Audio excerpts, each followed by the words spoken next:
অনেকে বিয়ে করে, বিয়ে করার পরে লজ্জার কথা, যদিও বউ থাকে না, কথা কয় না, বিয়ে করার পরে কি থাকে না, বউ থাকে না, লজ্জার কথা বুঝে না। তাহলে কেন থাকে না ওটা আমি বিস্তারিত বললাম না, বুঝে না কেন এমনটা হয়। তারপরে অনেকে জেনে ধরে বুঝে ধরে কেন এমনটা হয়। এটা একটা ঘটনা বলবো, আমি আপনাদের সুন্দর করে বুঝে না। কিতাবের ভিতরে এসছে, তাফসীরের ভিতরে এসছে একটা ঘটনা, জেলের কাহিনী করতে গিয়ে এই ঘটনাগুলো পাওয়া যাবে, পাবে।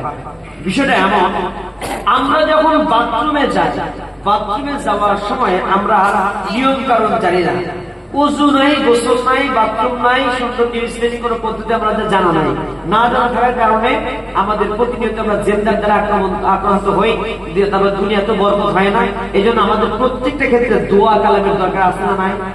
দোয়ার গুরুত্ব কত আমি বুঝাই দিই। দেখেন, আপনি যখন ঘুমাতে যাবেন, বিসমিল্লাহ কি করবেন? ঘুমান দোয়া কি? আল্লাহুম্মা বিসমিকা আমুতু ওয়া আহইয়া, আল্লাহুম্মা